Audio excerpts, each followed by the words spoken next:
Malam itu, seperti ratusan malam sebelumnya, Kalyani Maheswari berdiri di balkon penthouse mereka yang menghadap gemerlap lampu kota Jakarta. Udara terasa hangat, namun jemarinya yang memegang gelas berisi air mineral terasa dingin. Di bawah sana, kehidupan terus berdenyut, sibuk dan tak peduli. Sama seperti suaminya, Raditya Nugraha, yang kini sedang menjadi pusat perhatian di pesta amal yang mereka selenggarakan di ballroom Hotel Bintang 5 di seberang jalan. Dari ketinggian ini, Kalyani bisa melihat siluet para tamu yang berlalu lalang di lobi megah itu. Semuanya tampak sempurna, sebuah lukisan kehidupan kelas atas yang menjadi impian banyak orang. Kehidupan yang, ironisnya, ia rancang sendiri bata demi bata. Mereka adalah pasangan idaman. Raditya, dengan wajah tampan dan senyum karismatik yang bisa meluluhkan dewan direksi paling keras kepala sekalipun. Dia adalah wajah dari Nugraha Corp, sebuah imperium bisnis yang merambah dari properti hingga teknologi. Para jurnalis majalah bisnis menjulukinya sebagai Midas dari Sudirman, pria yang semua sentuhannya berubah menjadi emas. Sementara Kalyani, istrinya, lebih sering memilih berada di balik tirai. Publik mengenalnya sebagai sosialita anggun, istri yang suportif, dan pelengkap sempurna bagi citra Raditya. Hanya segelintir orang yang tahu kebenarannya. Hanya lingkaran dalam mereka yang paham bahwa otak di balik setiap akuisisi brilian, setiap strategi investasi yang melipat gandakan kekayaan mereka, adalah wanita pendiam yang kini menatap kosong ke arah kota. Raditya adalah panggung, dan Kalyani adalah sutradaranya. Ia tidak pernah menginginkan sorotan. Baginya, kepuasan terbesar adalah melihat angka-angka di laporan keuangan berubah menjadi hijau pekat, melihat diagram pertumbuhan yang menanjak tajam, dan merancang cetak biru ekspansi perusahaan yang rumit. Dia menikmati permainan catur bisnis itu, menggerakkan pion, kuda, dan menteri di papan raksasa korporasi.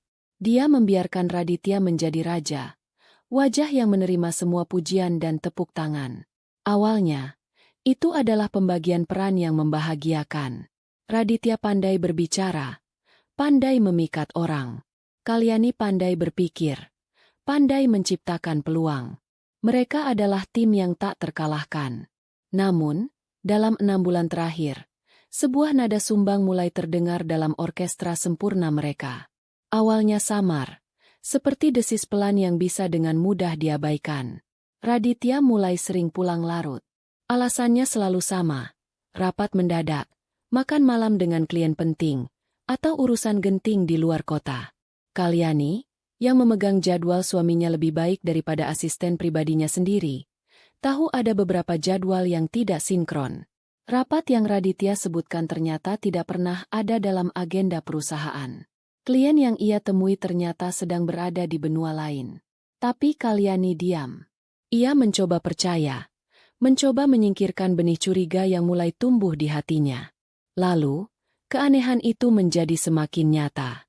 Ponsel Raditya, yang dulu sering tergeletak begitu saja di meja, kini menjadi perpanjangan tangannya. Selalu dalam genggamannya atau terbalik di atas meja, layarnya menghadap ke bawah. Suatu sore, Kalyani tidak sengaja mengangkat ponsel itu yang berdering di sampingnya, mengira itu miliknya. Reaksi Raditya di luar dugaan. Ia setengah berlari dari ruang kerja, merebut ponsel itu dari tangan Kalyani dengan wajah pias dan sorot mata yang tajam. "Jangan sentuh ponselku," desisnya, sebelum berjalan menjauh untuk menerima telepon itu di balkon. Kalyani terpaku. Itu bukan Raditya yang ia kenal. Raditya yang dulu akan tertawa dan berkata, "Tolong angkat, sayang, mungkin dari ibu." Benih curiga itu kini telah bertunas. Akarnya mulai mencengkeram hatinya. Sebagai seorang analis andal, Kalyani tidak bisa mengabaikan data.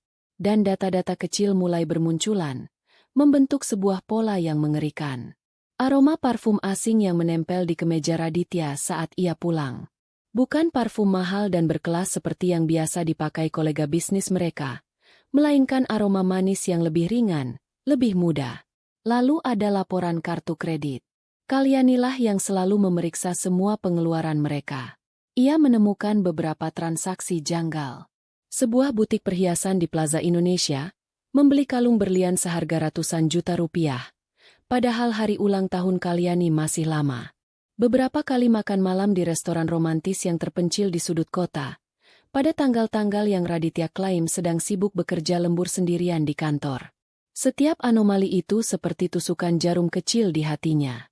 Ia mencoba mencari penjelasan logis. Mungkin hadiah untuk ibunya? Tapi ia baru saja bertemu ibu mertuanya minggu lalu dan tidak melihat kalung baru. Mungkin untuk klien? Tapi memberikan hadiah semahal itu tanpa sepengetahuannya sangat tidak biasa. Logika dan intuisi Kalyani berperang di dalam benaknya. Pikirannya, yang terbiasa menganalisis data pasar saham yang kompleks, kini dipaksa untuk menganalisis keretakan rumah tangganya sendiri. Ia merasa seperti sedang melihat grafik saham yang akan segera anjlok, melihat semua pertanda buruk, namun separuh hatinya menolak untuk menjual. Malam ini, di tengah kemegahan pesta yang ia atur, perasaan itu mencapai puncaknya. Ia memutuskan turun dari penthouse, bergabung dengan keramaian. Bukan untuk bersosialisasi, tetapi untuk mengamati. Ia mengenakan gaun sutra berwarna zamrud, riasannya sempurna, senyumnya terpasang dengan anggun. Ia adalah topeng ketenangan. Saat ia masuk ke dalam ballroom, semua mata tertuju padanya, diikuti bisikan kagum. Ia menyapa beberapa kenalan, bertukar basa-basi, sambil matanya terus mencari Raditya. Ia menemukan suaminya di dekat panggung, sedang tertawa bersama beberapa pejabat. Tampan, percaya diri, memesona. Siapapun yang melihatnya akan berpikir pria itu tidak punya masalah sedikit pun di dunia ini. Tapi Kalyani melihatnya. Ia melihat ketegangan tipis di sudut bibir Raditya saat tertawa. Ia melihat bagaimana matanya sesekali melesat ke arah pintu masuk, seolah sedang menunggu seseorang. Dan yang paling penting, ia melihat asisten pribadi Raditya, Dodi, yang tampak gelisah. Dodi sesekali memeriksa ponselnya, lalu melirik ke arah Raditya dengan cemas. Itu adalah perilaku yang tidak biasa bagi seorang asisten yang efisien seperti Dodi. Kalyani mendekat ke arah bar, memesan segelas air lagi. Dari posisinya, ia bisa mengamati Dodi tanpa terlihat mencolok. Tak lama kemudian, Dodi menerima sebuah pesan. Wajahnya langsung menegang. Ia bergegas menghampiri Raditya, membisikkan sesuatu. Kalyani melihat senyum Raditya memudar sejenak, digantikan oleh ekspresi jengkel. Raditya mengangguk singkat. Lalu Dodi segera berjalan cepat keluar dari ballroom. Didorong oleh intuisi yang tak bisa ia lawan, Kalyani meletakkan gelasnya dan mengikuti. Ia menjaga jarak, bersembunyi di balik pilar-pilar besar di lobi hotel. Ia melihat Dodi menghampiri seorang wanita muda yang baru saja turun dari taksi. Wanita itu sangat cantik, dengan rambut panjang tergerai dan gaun merah menyala yang memeluk tubuhnya. Jauh lebih muda dari Kalyani, dan memancarkan aura percaya diri yang sedikit angkuh. Dodi memberikan sebuah amplop tebal kepada wanita itu, yang langsung disambarnya tanpa mengucapkan terima kasih. Dia tidak bisa menemuimu malam ini. Terlalu banyak orang penting, kata Dodi dengan suara pelan namun tegas. Wanita itu tertawa sinis. Orang penting? Aku adalah orang yang paling penting. Katakan pada Raditya, jika dia tidak menemuiku dalam 10 menit, aku akan masuk ke dalam dan membuat pestanya ini jauh lebih menarik. Jantung Kalyani serasa berhenti berdetak. Suara wanita itu, nama suaminya disebut dengan begitu akrab, dan ancaman yang begitu jelas. Semuanya mengonfirmasi ketakutan terburuknya. Dodi tampak panik.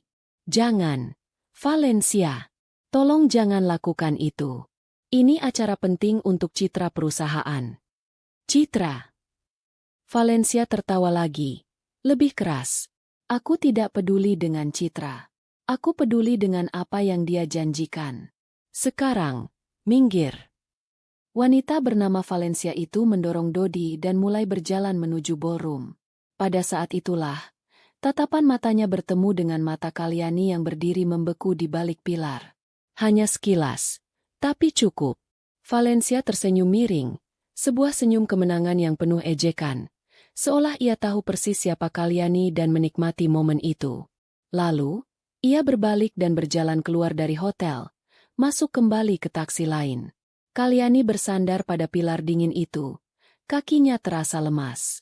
Pertunjukan kecil di lobi tadi telah merobek sisa-sisa penyangkalannya. Amplop tebal itu pastilah berisi uang. Ancamannya, nama suaminya, dan senyum kemenangan itu. Semuanya adalah kepingan puzzle yang kini tersusun rapi, membentuk sebuah gambar pengkhianatan yang utuh dan menyakitkan. Surga yang ia bangun dengan susah payah ternyata hanyalah sebuah istana pasir yang megah, berdiri di ujung tanduk, siap runtuh diterjang gelombang kebohongan. Malam itu, di tengah alunan musik klasik dan tawa para elit, Kalyani Maheswari akhirnya menerima kenyataan. Perangnya baru saja akan dimulai. Kalyani tidak kembali ke pesta.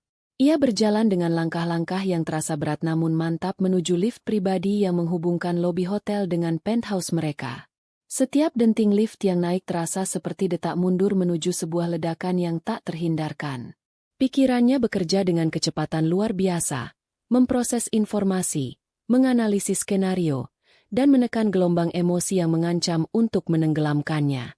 Amarah, sakit hati, dan kekecewaan bergejolak di dalam dirinya. Namun di permukaannya, ia memaksakan ketenangan yang dingin. Ini bukan waktunya untuk menangis. Ini adalah waktunya untuk berpikir. Setibanya di penthouse, ia tidak menyalakan lampu utama. Ia hanya membiarkan cahaya kota yang masuk melalui jendela kaca raksasa menerangi ruang tamu yang luas dan sunyi. Ia berjalan ke ruang kerja Raditya. Sebuah ruangan maskulin dengan perabotan kayu gelap dan rak buku yang menjulang tinggi. Ruangan ini adalah simbol status Raditya, tempat ia sering berfoto untuk majalah, berpose seolah sedang memikirkan strategi bisnis yang rumit. Padahal, sebagian besar buku di rak itu bahkan belum pernah ia buka. Strategi-strategi itu lahir di laptop Kalyani, di ruang kerjanya yang lebih kecil dan sederhana di ujung koridor. Dengan tangan yang tidak lagi gemetar, Kalyani mulai bergerak.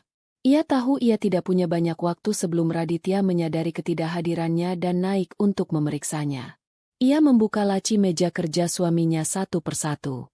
Ia tidak mencari surat cinta atau bukti perselingkuhan lainnya. Itu tidak penting lagi. Ia mencari sesuatu yang lebih konkret. Dokumen, data keuangan, celah yang bisa ia manfaatkan. Matanya memindai dengan cepat. Laporan bank, proposal proyek, perjanjian-perjanjian lama.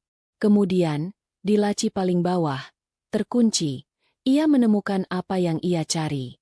Sebuah kotak penyimpanan kecil. Kalyani tahu kombinasi angkanya. Tanggal lahir Raditya. Terlalu mudah ditebak untuk seorang pria yang begitu membanggakan dirinya. Di dalamnya, ada beberapa dokumen dan sebuah hard drive eksternal. Salah satu dokumen adalah polis asuransi jiwa atas nama Valencia. Nilainya fantastis. Dokumen lainnya adalah draft perjanjian pranikah antara Raditya dan Valencia. Kalyani membacanya dengan cepat. Isinya sangat murah hati, memberikan Valencia akses ke sebagian kecil kekayaan mereka jika mereka menikah dan bercerai. Ini menunjukkan bahwa Raditya tidak hanya bermain-main. Dia serius. Dia telah merencanakan masa depan dengan wanita lain, sementara masih tidur di ranjang yang sama dengan Kalyani. Rasa sakit yang tajam menghantam dadanya, lebih perih dari apapun yang pernah ia rasakan. Ini bukan sekadar perselingkuhan. Ini adalah penghapusan total dirinya dari kehidupan Raditya. Ia mengambil hard drive itu dan menyambungkannya ke laptopnya. Isinya adalah salinan dari server pribadi Raditya. Foto-foto. Ratusan foto Raditya dan Valencia. Berlibur di Maladewa. Padahal Raditya mengaku sedang melakukan survei proyek di sana. Makan malam romantis di Paris. Saat Raditya bilang sedang menghadiri konferensi di Frankfurt. Mereka tampak begitu bahagia, begitu mesra. Di setiap foto, Raditya memandang Valencia dengan tatapan memuja yang sudah lama tidak Kalyani lihat ditujukan untuknya. Setiap gambar adalah belati yang menusuk langsung ke jantungnya. Ia menutup laptop itu. Sudah cukup. Bukti yang ia miliki lebih dari cukup. Ia tidak akan menggunakan foto-foto ini untuk mempermalukan mereka di pengadilan. Itu terlalu murahan. Terlalu dangkal. Ini adalah amunisi untuk perangnya sendiri, perang yang akan ia lakukan dengan caranya. Senyap, strategis, dan mematikan. Ia mengembalikan kotak itu ke laci, menguncinya, dan duduk di kursi kulit besar milik Raditya, menunggu. 1 jam kemudian, Raditya masuk ke dalam penthouse. Ia tampak sedikit mabuk dan kesal. "Kenapa kau menghilang? Orang-orang mencarimu," katanya dengan nada menuduh, sambil melonggarkan dasinya. Kalyani tidak menjawab. Ia hanya menatap suaminya dengan sorot mata yang tenang dan dingin. Sorot mata yang biasa ia gunakan saat akan menolak proposal bisnis yang buruk. Raditya merasakan perubahan atmosfer di ruangan itu. Ia berhenti, menatap Kalyani dengan curiga. "Ada apa?" "Aku bertemu temanmu di lobi tadi," ujar Kalyani pelan. Suaranya datar, tanpa emosi. "Namanya Valencia. Wanita yang sangat cantik. Dia tampak sedikit kesal karena tidak bisa menemuimu." Wajah Raditya langsung pucat pasi. Semua sisa alkohol di tubuhnya seolah menguap seketika. Ia mencoba mengarang kebohongan, tetapi ia tahu dari tatapan mata Kalyani bahwa itu sia-sia. Kalyani tahu. Entah bagaimana, dia tahu segalanya. "Kalyani, aku bisa jelaskan," Raditya memulai. Kalimat klise yang terdengar hampa di ruangan yang sunyi itu. "Tidak perlu," potong Kalyani. "Aku sudah melihat semuanya. Polis asuransi, draft perjanjian pranikah, foto-foto liburan kalian. Aku melihat rencana masa depanmu, Raditya, dan aku tidak ada di dalamnya." Raditya terperangah.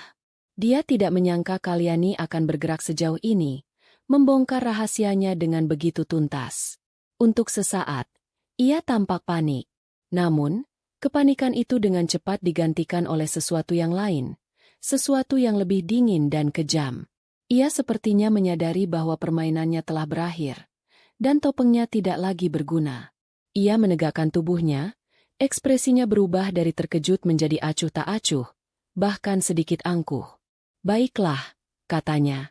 Suaranya terdengar berbeda, tanpa kehangatan yang biasa ia palsukan. "Karena kau sudah tahu, jadi tidak ada gunanya lagi berpura-pura. Ya, aku mencintai Valencia. Aku akan menikahinya." Jika Kalyani mengharapkan permintaan maaf, penyesalan, atau setidaknya sedikit rasa bersalah, ia salah besar. Yang ia dapatkan adalah konfirmasi dingin yang menusuk langsung ke sisa-sisa hatinya. "Bagaimana dengan kita?" bisik Kalyani. Satu-satunya pertanyaan yang masih mengandung kerapuhan. 20 tahun. Raditya. Semua yang kita bangun bersama. Raditya tertawa kecil. Tawa yang tidak mencapai matanya. "Kita. Jangan naif. Kalyani. Kita sudah lama berakhir. Kita hanya rekan bisnis yang kebetulan berbagi ranjang. Dan sejujurnya, aku lelah. Aku lelah dengan rapat-rapatmu, angka-angkamu, strategimu. Aku ingin hidup. Valencia. Dia membuatku merasa hidup. Dia tidak peduli dengan laba rugi atau harga saham. Dia tahu cara menikmati hidup. Sesuatu yang sudah kau lupakan. Setiap kata adalah tamparan." Dia memutarbalikkan semua kerja keras Kalyani, semua pengorbanannya, menjadi sesuatu yang membosankan dan tidak menarik. Pria yang berdiri di hadapannya bukanlah pria yang ia nikahi 20 tahun lalu. Pria itu sudah lama mati, digantikan oleh monster sombong yang haus validasi. "Jadi, kau akan menceraikanku?" tanya Kalyani, suaranya kembali datar. Emosinya kini terkunci rapat di balik benteng logika. "Tentu saja," jawab Raditya enteng. "Aku ingin memulai hidup baru. Aku akan memberimu apa yang menjadi hakmu. Tentu saja. Rumah ini, beberapa aset. Aku tidak sekejam itu. Anggap saja sebagai pesangon atas kerja kerasmu selama ini." "Pesan." Kata itu bergema di kepala Kalyani. Dia menyebut 20 tahun hidupnya, darah, keringat, dan air matanya dalam membangun kerajaan mereka sebagai kerja keras yang pantas diberi pesangon. Pada saat itulah, sesuatu di dalam diri Kalyani patah. Bukan hatinya, karena itu sudah hancur berkeping-keping. Tetapi rantai terakhir dari cinta dan harapan yang masih mengikatnya pada pria itu. Rantai itu putus, dan sebagai gantinya, tumbuh sesuatu yang baru, baja dingin yang ditempa oleh api pengkhianatan. Dia bangkit dari kursi, berjalan ke arah jendela, memunggungi Raditya. Dia menatap lampu kota yang sama, tetapi sekarang pemandangannya terasa berbeda. Itu bukan lagi rumahnya. Itu adalah medan perang. Baiklah, katanya dengan suara yang sangat tenang. Jika itu maumu, aku akan menyetujui perceraian. Raditya tampak lega, bahkan sedikit terkejut dengan betapa mudahnya Kalyani menyerah. Dia mengharapkan drama, tangisan, perlawanan. Dia meremehkan Kalyani, seperti yang selalu ia lakukan. Dia melihatnya sebagai wanita yang cerdas dalam bisnis, tetapi lemah dalam urusan hati. Dia tidak tahu bahwa logika dan strategi yang sama yang Kalyani gunakan untuk menaklukkan pasar, kini akan dialihkan ke satu target tunggal, dirinya. Bagus, kata Raditya puas. Aku tahu kau wanita yang praktis. Kita akan selesaikan ini secepat dan setenang mungkin. Kalyani berbalik menghadapnya. Untuk pertama kalinya malam itu, seulas senyum tipis tersungging di bibirnya. Senyum yang tidak mencapai matanya. Senyum yang membuat Raditya merasa sedikit tidak nyaman tanpa tahu mengapa. Tentu, kata Kalyani. Aku hanya punya satu permintaan. Biarkan aku yang mengatur semua dokumen pembagian aset. Aku lebih paham detailnya. Ini akan mempercepat proses, dan kau bisa segera memulai hidup barumu dengan Valencia. Ini adalah umpannya. Sebuah tawaran yang didasarkan pada kesombongan dan kemalasan Raditya. Pria itu tidak pernah suka berurusan dengan detail administrasi yang rumit. Dia pasti akan setuju. Dan benar saja. Wajah Raditya langsung cerah. Ide bagus. Aku percaya padamu soal itu. Atur saja semuanya agar adil. Aku akan menandatanganinya. Tentu. Ulang Kalyani. Akan kuatur seadil mungkin. Malam itu, setelah Raditya pergi untuk menemui Valencia, meninggalkan Kalyani sendirian di penthouse yang terasa seperti mausoleum megah, Kalyani tidak menangis. Dia berjalan ke ruang kerjanya, menyalakan laptopnya, dan membuka sebuah file yang terenkripsi. File itu berisi cetak biru lengkap dari seluruh struktur keuangan Nugraha Corp, setiap aset, setiap utang, setiap celah hukum, setiap entitas perusahaan cangkang yang ia ciptakan selama bertahun-tahun untuk efisiensi pajak. Dia menatap layar. Jemarinya melayang di atas keyboard. Air mata mungkin tidak jatuh dari matanya, tetapi hatinya meratapi kematian pernikahannya. Namun, kesedihan itu kini menjadi bahan bakar. Raditya telah memilih. Dia memilih untuk menghancurkan dunia mereka. Sekarang, Kalyani juga akan membuat pilihan. Dia tidak akan hanya bertahan hidup. Dia tidak akan hanya mengambil pesangon. Dia akan mengambil kembali semua yang menjadi miliknya. Dia akan membongkar kerajaan yang telah ia bangun, keping demi keping, sampai pria yang telah mengkhianatinya itu tidak punya apa-apa lagi selain puing-puing kesombongannya. Arsitek itu kini akan menjadi arsitek kehancuran. Dan rencananya baru saja dimulai. Pagi datang tanpa kehangatan. Sinar matahari yang menerobos masuk ke dalam penthouse terasa tajam dan dingin, menyoroti debu-debu halus yang tak terlihat di malam hari. Kalyani tidak tidur semalaman. Matanya merah dan bengkak, bukan karena tangisan semata, melainkan karena berjam-jam menatap layar laptop, menelusuri baris demi baris data, dan menyusun kerangka awal dari sebuah rencana yang mengerikan. Namun, saat ia mendengar suara kunci pintu depan, ia segera mematikan laptopnya, mengusap wajahnya, dan membiarkan ekspresi kehancuran total mengambil alih. Ini adalah panggungnya, dan ia harus memainkan perannya dengan sempurna. Raditya masuk dengan ragu-ragu, membawa sebuah koper kosong. Dia jelas tidak menyangka akan menemukan Kalyani sudah terbangun, duduk di sofa dengan tatapan kosong, masih mengenakan gaun dari semalam yang kini tampak kusut dan kusam. Pemandangan itu menusuk sisa-sisa nuraninya. Dia melihat wanita yang hancur, korban dari keegoisannya. Perasaan bersalah yang sesaat itu membuatnya ingin menyelesaikan semuanya dengan cepat. Kalyani, sapanya pelan. Aku hanya ingin mengambil beberapa barang. Kalyani mengangkat kepalanya perlahan. Matanya yang bengkak menatap Raditya, penuh dengan luka yang otentik. Luka itu memang nyata. Ia hanya memilih untuk tidak tenggelam di dalamnya. Ambil saja semuanya, Raditya. Ini semua milikmu sekarang, bisiknya. Suaranya serak dan pecah. Raditya merasa canggung. Ini lebih sulit dari yang ia bayangkan. Jangan begitu. Aku sudah bilang, kita akan membaginya dengan adil. Aku bukan monster. Oh, kau lebih buruk dari monster, pikir Kalyani dalam hati. Monster setidaknya jujur dengan sifat buasnya. Kau membungkus kekejamanmu dengan senyum dan kata-kata manis. Di luar, ia hanya mengangguk lemah. Aku tidak tahu harus bagaimana.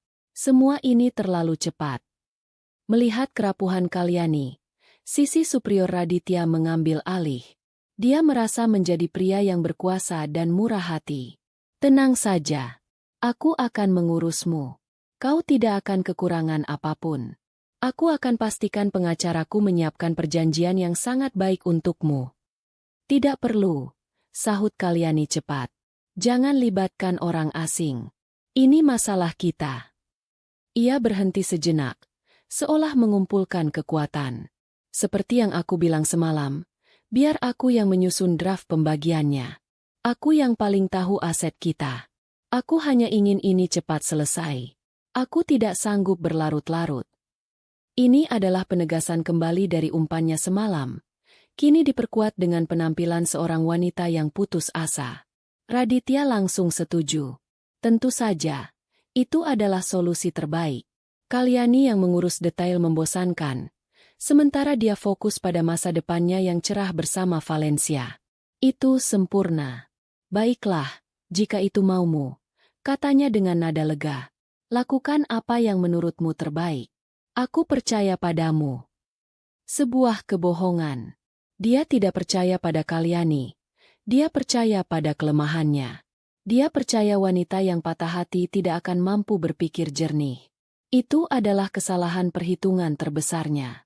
Setelah Raditya pergi dengan kopernya, topeng kerapuhan itu luntur dari wajah Kalyani. Ekspresinya mengeras.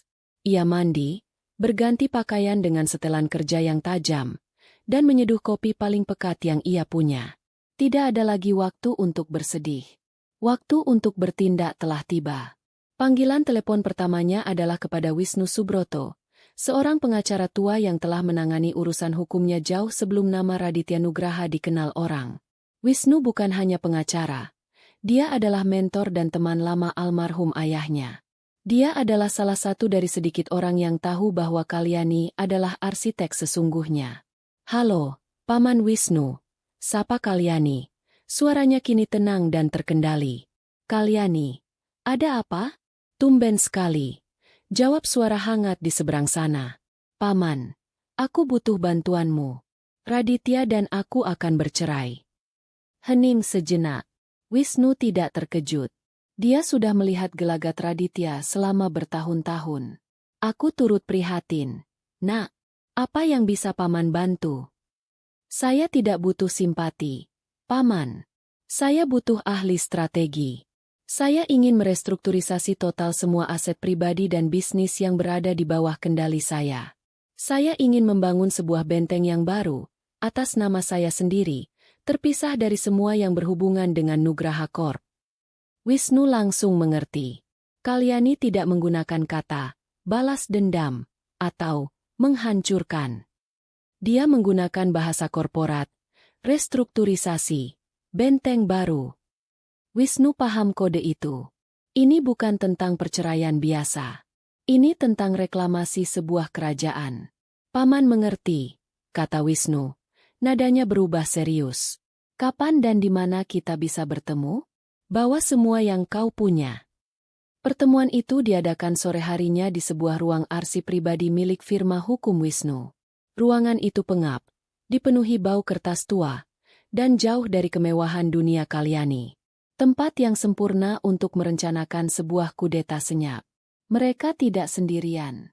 Kalyani juga membawa Rina Hartono, seorang akuntan forensik brilian yang direkrutnya 10 tahun lalu. Rina adalah seorang jenius angka yang loyalitasnya hanya untuk Kalyani, orang yang memberinya kesempatan saat tidak ada yang mau. Selama 4 jam berikutnya, di bawah cahaya lampu neon yang redup, Kalyani memaparkan rencananya. Dia membentangkan laporan keuangan, struktur perusahaan, dan akta-akta kepemilikan di atas meja besar yang berdebu. Ini adalah peta kerajaan Nugraha Corp. Kalyani memulai, menunjuk sebuah diagram rumit yang ia gambar di papan tulis. Di permukaan, Raditya memegang 60% saham di perusahaan induk.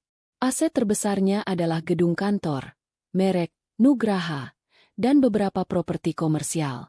Ini yang akan dia lihat. Ini yang akan dia pertahankan mati-matian. Ia kemudian melingkari beberapa kota kecil di bagian bawah diagram. Dan ini adalah milik kita. Beberapa anak perusahaan teknologi yang terlihat merugi, sebuah firma konsultan hak paten, dan sebuah perusahaan pengelola data. Raditya menganggap ini semua adalah beban operasional. Dia tidak pernah mau tahu detailnya. Rina mengangguk. Matanya berbinar. Karena semua keuntungan dari perusahaan-perusahaan ini tidak masuk ke induk perusahaan sebagai dividen, melainkan sebagai biaya lisensi dan biaya konsultasi. Biaya-biaya inilah yang membuat laba perusahaan induk terlihat lebih kecil, dan nilai sahamnya secara artifisial tertekan. Tepat, kata Kalyani. Dan yang lebih penting, semua kontrak klien terbesar kita, semua hak paten atas perangkat lunak yang menjadi tulang punggung operasional, dan semua data riset pasar, secara hukum terikat pada anak-anak perusahaan ini, bukan pada Nugraha Corp. Wisnu tersenyum tipis. Sebuah jaring pengaman yang cerdas. Kalyani, kau sudah mempersiapkan ini sejak lama. Saya selalu percaya pada mitigasi risiko, Paman, jawab Kalyani datar. Dan sekarang, risikonya telah menjadi kenyataan. Rencananya terbagi menjadi 3 fase. Fase pertama, pemisahan senyap, adalah tugas Wisnu. Wisnu akan mendirikan sebuah perusahaan induk baru yang sepenuhnya milik Kalyani. Namanya Maharani Ventura. Sebuah nama yang mengandung ironi. Maharani, sang ratu. Ventura, sebuah petualangan baru. Melalui serangkaian manuver hukum yang rumit, mereka akan secara resmi memisahkan anak-anak perusahaan, beban, itu dari Nugraha Corp dan memindahkannya ke bawah naungan Maharani Ventura. Semuanya akan dilakukan sebelum perjanjian cerai ditandatangani, menggunakan klausul-klausul kecil dalam anggaran dasar perusahaan yang tidak pernah dibaca Raditya. Fase kedua, jebakan utang, adalah tugas Rina. Rina akan melacak semua utang besar yang dimiliki Nugraha Corp kepada pihak ketiga. Ada pinjaman sindikasi sebesar 2 triliun rupiah dari konsorsium bank yang akan jatuh tempo dalam 8 bulan, lapor Rina. Dan ada obligasi perusahaan senilai 500 miliar yang diperdagangkan di pasar sekunder. Bagus, kata Kalyani. Rina, gunakan dana investasi pribadi saya yang terpisah di Singapura. Mulai beli obligasi itu secara diam-diam melalui berbagai broker. Untuk pinjaman bank, hubungi bank-bank kecil dalam konsorsium itu. Tawarkan untuk membeli porsi utang mereka. Bank-bank itu akan senang bisa melepas risiko. Pada akhirnya, saya ingin Maharani Ventura menjadi kreditur terbesar bagi Nugraha Corp. Wisnu dan Rina saling berpandangan, terkesima oleh skala dan kekejaman rencana itu. Kalyani tidak hanya akan mengambil kembali asetnya, dia akan membuat Raditya berutang padanya dalam jumlah yang sangat besar. Fase ketiga, eksekusi, adalah peran Kalyani sendiri. Dia akan menyusun perjanjian pembagian aset yang akan diajukan kepada Raditya. Perjanjian yang di permukaannya terlihat sangat menguntungkan bagi Raditya, memberinya semua simbol kekayaan yang ia puja. Gedung, nama besar, penthouse mewah. Sementara Kalyani akan mengambil sisa-sisanya, yaitu anak-anak perusahaan yang sudah dipisahkan dan beberapa aset lain yang terlihat tidak berharga. Dia juga akan dengan murah hati, setuju untuk menanggung sebagian utang perusahaan, utang yang nantinya harus dibayarkan Raditya kepadanya. Dia akan menandatanganinya tanpa membaca detailnya, kata Kalyani dengan keyakinan penuh. Kesombongannya adalah kelemahan terbesarnya. Dia akan terlalu sibuk merayakan kemenangannya sehingga tidak sadar bahwa dia baru saja menandatangani surat kematiannya sendiri. Saat pertemuan itu berakhir dan malam kembali turun, Kalyani berdiri sejenak di depan firma hukum yang tua itu. Udara malam terasa lebih ringan. Beban di hatinya belum hilang, tetapi kini telah berubah bentuk. Dari kesedihan yang melumpuhkan menjadi energi yang terfokus. Topeng kerapuhan akan tetap ia kenakan di hadapan dunia dan Raditya. Namun di dalam kegelapan, dalam keheningan ruang rapat dan panggilan telepon rahasia, sang arsitek sedang bekerja, merancang sebuah kehancuran yang begitu elegan dan begitu total, sehingga korbannya bahkan tidak akan tahu apa yang menimpanya sampai semuanya terlambat. 2 minggu kemudian, mereka duduk di sebuah ruang konferensi yang dingin dan steril di firma hukum yang mewakili Raditya. Suasananya tegang. Di satu sisi meja, Raditya duduk dengan angkuh, didampingi oleh pengacaranya, seorang pria parlente bernama Hotman yang lebih mirip selebriti daripada praktisi hukum. Di sisi lain, Kalyani duduk dengan tenang, hanya ditemani oleh Wisnu Subroto yang tampak sederhana dengan kacamata bacanya. Penampilan mereka sangat kontras. Tim Raditya memancarkan agresi dan kemenangan. Tim Kalyani memancarkan ketenangan dan kepasrahan. Itu semua adalah bagian dari skenario. Kalyani tampak lebih kurus. Lingkaran hitam samar di bawah matanya membuatnya terlihat lelah dan rapuh. Dia sengaja tidak memakai riasan tebal. Hanya pulasan tipis untuk menutupi pucat di wajahnya. Pakaiannya pun sederhana. Sebuah blus sutra berwarna krem dan celana panjang hitam. Dia adalah gambaran sempurna dari seorang istri yang dikhianati dan pasrah pada nasib. Hotman membuka pertemuan dengan pidato panjang tentang kemurahan hati kliennya. Bapak Raditya Nugraha, meskipun berada di posisi yang benar, tetap ingin memastikan bahwa Ibu Kalyani mendapatkan masa depan yang terjamin. Beliau bersedia memberikan penyelesaian yang lebih dari sekadar adil, katanya dengan suara menggelegar, seolah sedang berbicara di depan kamera televisi. Raditya tersenyum puas.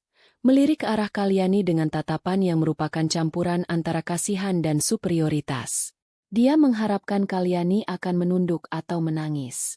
Sebaliknya, Kalyani hanya menatapnya dengan ekspresi kosong, yang membuat Raditya sedikit tidak nyaman. Kemudian, tiba giliran Wisnu. Berbeda dengan Hotman, Wisnu berbicara dengan pelan dan ringkas. Klien kami tidak ingin memperpanjang masalah ini. Beliau telah menyiapkan draft pembagian aset yang beliau yakini dapat diterima oleh kedua belah pihak. Tujuannya hanya satu, agar proses ini bisa selesai dengan cepat dan damai. Wisnu kemudian menyodorkan beberapa bundel dokumen tebal ke seberang meja. Hotman mengambilnya dengan sedikit meremehkan, seolah mengharapkan sebuah proposal yang penuh tuntutan emosional. Dia mulai membacanya. Alisnya terangkat karena terkejut. Raditya, yang tidak sabaran, ikut mencondongkan tubuhnya untuk melihat. Di atas kertas, pembagian itu tampak luar biasa menguntungkan bagi Raditya. Namanya tercantum sebagai penerima aset-aset utama. Kepemilikan 70% saham di PT Nugraha Corpora Indonesia, NKI, perusahaan induk utama. Mereka menaikkan persentasenya dari 60% sebagai tanda itikat baik. Gedung perkantoran The Nugraha Tower di jantung distrik bisnis Sudirman. Aset properti paling bernilai milik perusahaan. Penthouse mewah tempat mereka tinggal beserta seluruh isinya. Koleksi mobil mewah, termasuk Ferrari dan Bentley miliknya. Seluruh portofolio saham dan reksadana atas nama bersama, yang nilainya triliunan rupiah. Hotman membaca daftar itu dengan senyum lebar. Ini lebih baik dari yang ia harapkan. Kemenangan telak. Dan apa yang diminta oleh klien Anda, Pak Wisnu? Tanyanya, mencoba menyembunyikan kegembiraannya. Wisnu membalik ke halaman berikutnya. Ibu Kalyani akan mengambil alih beberapa aset yang lebih kecil. Jelasnya dengan nada datar. Daftar untuk Kalyani terlihat menyedihkan jika dibandingkan. 3 anak perusahaan.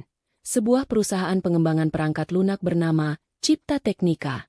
Sebuah firma riset data, Analitika Prima, dan sebuah perusahaan konsultan Haki, Patendo. Di laporan keuangan terakhir, ketiga perusahaan ini mencatatkan laba tipis atau bahkan rugi operasional. Sebidang tanah luas di daerah pinggiran kota yang belum berkembang.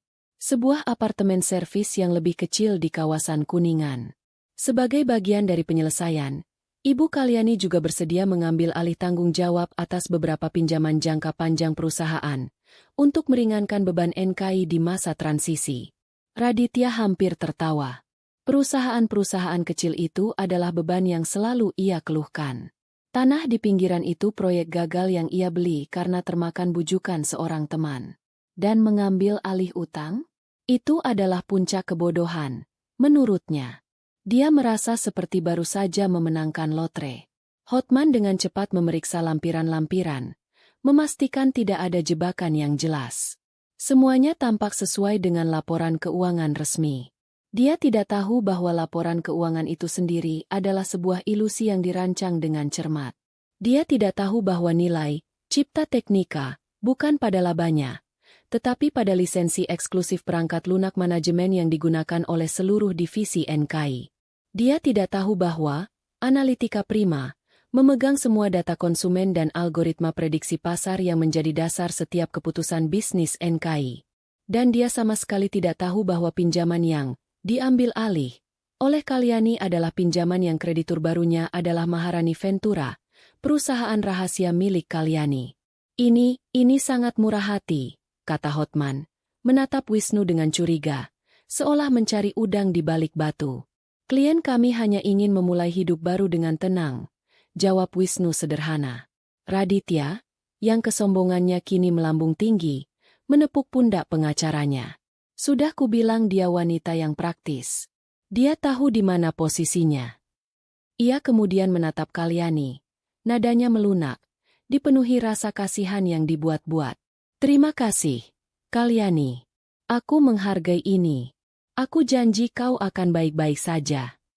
Kalyani hanya mengangguk, tidak sanggup berkata-kata.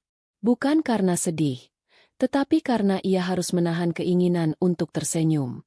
Kalau begitu, jika semua pihak setuju, kita bisa menandatanganinya sekarang, kata Hotman bersemangat, sambil menyodorkan pulpen mewahnya kepada Raditya. Raditya menandatangani setiap halaman dengan goresan yang mantap dan percaya diri. Setiap tanda tangan terasa seperti sebuah langkah menuju kebebasannya, menuju pelukan Valencia dan kehidupan baru yang gemerlap. Dia tidak membaca puluhan halaman lampiran yang berisi detail klausul teknis. Baginya, itu hanya formalitas. Dia hanya melihat daftar aset di halaman pertama. Kemudian, giliran Kalyani. Tangannya sedikit gemetar saat menerima pulpen itu. Gemetar yang nyata, tetapi karena alasan yang berbeda. Ini adalah momen penentuan. Momen di mana ranjau yang ia tanam secara resmi diaktifkan. Dengan satu tarikan napas panjang, ia membubuhkan tanda tangannya di samping nama Raditya. Tinta biru itu mengering di atas kertas, menyegel nasib pria yang pernah menjadi pusat dunianya. Saat dokumen terakhir ditandatangani, Raditya berdiri dan mengulurkan tangannya kepada Kalyani. Semoga kau bahagia, katanya, sebuah kalimat kosong yang diucapkan karena kebiasaan. Kalyani menatap tangan itu sejenak, lalu berdiri dan menjabatnya. Jabat tangannya singkat dan dingin. Kau juga, Raditya.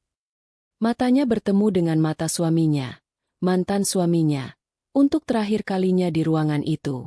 Dalam sorot matanya, tidak ada lagi cinta atau benci. Hanya ada kekosongan yang dingin, seperti keheningan sebelum badai. Malam itu, Kalyani tidak kembali ke penthouse yang sudah bukan miliknya. Ia menuju apartemen barunya di Kuningan. Tempat itu lebih kecil, tetapi setiap sudutnya adalah miliknya sendiri. Tidak ada kenangan, tidak ada hantu masa lalu. Ia menuang segelas anggur, bukan untuk merayakan, tetapi untuk menandai sebuah titik. Titik akhir dari kehidupan lamanya, dan titik awal dari perangnya. Ponselnya berdering. Nama Rina muncul di layar. Sudah selesai? Tanya Rina. Sudah, jawab Kalyani. Aku sudah memeriksa. Dokumen pengalihan utang dari Bank ke Maharani Ventura sudah efektif per hari ini. Selamat, Kalyani. Secara teknis, Nugraha Corpora Indonesia sekarang berutang 2 triliun rupiah kepadamu. Kalyani menutup telepon, berjalan ke jendela apartemennya. Dari sana, ia bisa melihat The Nugraha Tower yang menjulang angkuh, bersinar terang di tengah kegelapan malam. Raditya mungkin sedang merayakan kemenangannya di puncak gedung itu sekarang, merasa seperti raja dunia. Dia tidak tahu bahwa fondasi Menara Gadingnya baru saja retak. Dia tidak tahu bahwa pemilik sebenarnya dari utang yang menopang kerajaannya adalah wanita yang baru saja ia buang. Kalyani mengangkat gelasnya ke arah menara itu. "Selamat menikmati kemenanganmu, Raditya," bisiknya pada malam yang sunyi. "Karena itu tidak akan bertahan lama." Ranjau pertama telah ditanam dan dipersenjatai. Sekarang, ia hanya perlu menunggu waktu yang tepat untuk memicunya. Sebulan setelah perceraian mereka diresmikan, Jakarta menjadi saksi dari apa yang oleh media gosip disebut sebagai pernikahan dekade ini. Raditya Nugraha menikahi Valencia dalam sebuah perayaan yang begitu megah dan boros, seolah-olah tujuannya bukan hanya untuk merayakan cinta, tetapi untuk menampar dunia dengan pertunjukan kekayaannya. Pernikahan itu diadakan di sebuah hotel mewah di Bali, dengan seluruh sayap hotel disewa khusus untuk para tamu undangan yang diterbangkan dari berbagai penjuru negeri. Valencia adalah ratu di hari itu. Gaun pengantinnya, yang dirancang oleh desainer ternama asal Paris, bertabur ribuan kristal Swarovski dan menelan biaya yang setara dengan harga sebuah apartemen mewah. Bunga-bunga yang menghiasi ballroom didatangkan langsung dari Belanda. Orkestra simfoni dari Australia mengiringi setiap momen sakral mereka. Raditya tidak menahan diri. Setiap keinginan Valencia, sekecil dan semahal apapun, ia penuhi tanpa ragu. Ia melihat ini sebagai investasi citra. Di dunia yang ia tinggali, penampilan adalah segalanya. Ia harus menunjukkan kepada semua orang, dan mungkin kepada dirinya sendiri, bahwa ia lebih baik, lebih bahagia, dan lebih sukses tanpa Kalyani. Di tengah kerumunan tamu yang terdiri dari para pejabat, pengusaha, dan selebriti, Raditya merasa seperti berada di puncak dunia. Ia menggenggam tangan Valencia, istri barunya yang muda dan cantik, yang memandangnya dengan tatapan memuja. Setiap jabat tangan ucapan selamat, setiap kilatan lampu kamera, memompa egonya semakin besar. Dia adalah sang raja, dan ini adalah pesta penobatannya. Sesekali, bayangan Kalyani melintas di benaknya. Ia membayangkan mantan istrinya itu sedang duduk sendirian di apartemennya yang kecil, melihat berita pernikahan ini di televisi, dan menangis. Ada sedikit rasa kasihan, tetapi lebih banyak rasa puas. Dia merasa telah memenangkan segalanya. Sementara Raditya menenggelamkan diri dalam euforia sampanye dan tepuk tangan, di Jakarta, di sebuah gedung kantor yang tidak mencolok di kawasan bisnis yang lebih tenang, Kalyani Maheswari sedang memimpin perangnya sendiri. Tidak ada gaun mewah atau kilatan kamera. Ruangannya minimalis, didominasi oleh layar-layar besar yang menampilkan data dan grafik. Kopinya hitam dan pekat, dan suasana di ruangan itu dipenuhi konsentrasi yang tajam. Hari pernikahan Raditya bukanlah hari berkabung baginya. Itu adalah hari eksekusi. Ia telah memilih hari ini dengan sengaja. Hari di mana Raditya dan seluruh jajaran manajemen puncaknya berada ribuan kilometer jauhnya, terbuai oleh pesta dan alkohol. Hari di mana pertahanan Nugraha Corp berada di titik terlemahnya. Di hadapannya di layar konferensi video, tampak wajah Hemer Robert Harrison, CEO sebuah perusahaan teknologi multinasional asal Amerika, Omnitech. Omnitech bukan sekadar klien bagi Nugraha Corp. Mereka adalah nadi kehidupan. Kontrak mereka untuk penyediaan dan pengelolaan infrastruktur data di seluruh Asia Tenggara menyumbang hampir 40% dari total pendapatan tahunan Nugraha Corp. Hubungan dengan Omnitech telah dirintis dan dibina oleh Kalyani selama 8 tahun. Raditya hanya pernah bertemu Harrison beberapa kali dalam acara sosial dan permainan golf. Raditya mengira hubungan itu dibangun di atas pukulan drivernya yang bagus. Padahal itu dibangun di atas diagram alur dan proyeksi laba rugi yang dibuat Kalyani hingga larut malam. "Selamat siang, Robert," sapa Kalyani dengan tenang. "Terima kasih telah meluangkan waktu Anda." "Tentu saja, Kalyani. Aku terkejut saat menerima emailmu tentang perusahaan barumu, Maharani Ventura. Kukira kau sedang beristirahat," balas Harrison dengan aksen Amerika yang kental. "Istirahat bukan gaya saya, Robert. Saya lebih suka membangun," jawab Kalyani. "Seperti yang Anda tahu, saya tidak lagi berafiliasi dengan Nugraha Corp.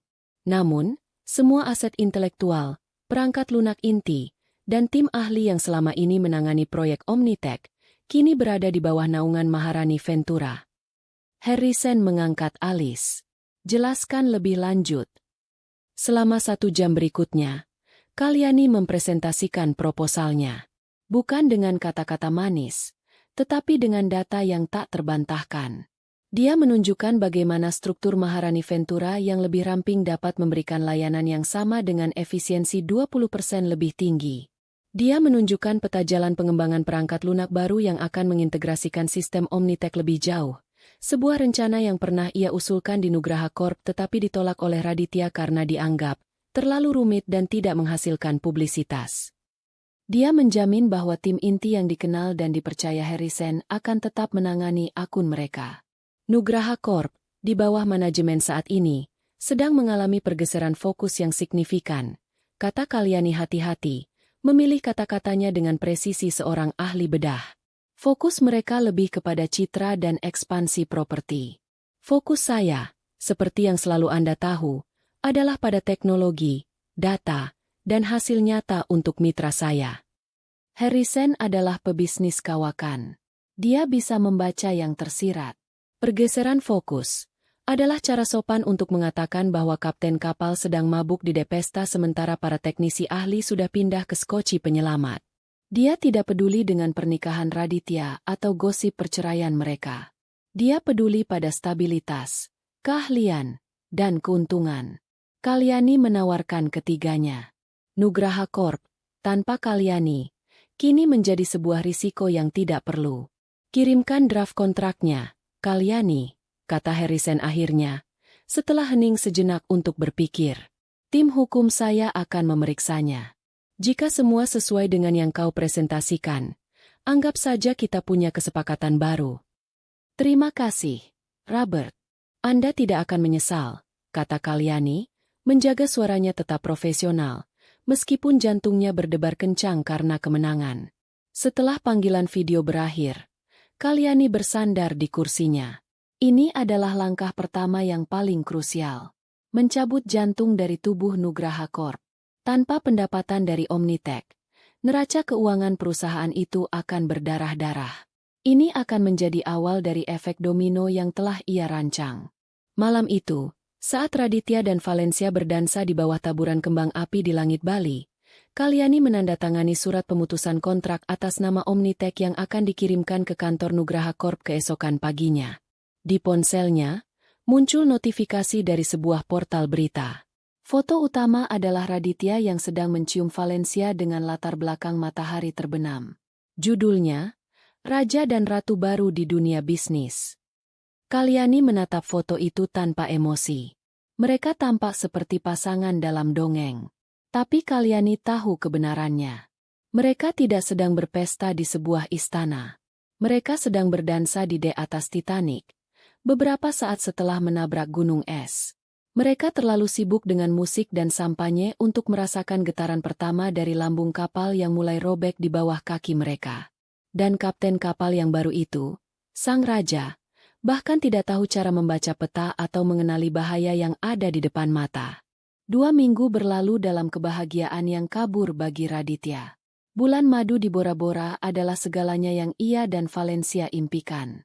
Mereka tinggal di villa pribadi di atas air, menghabiskan hari-hari mereka dengan berjemur, menyelam, dan tentu saja, mendokumentasikan setiap momen mewah itu untuk pengikut mereka di media sosial.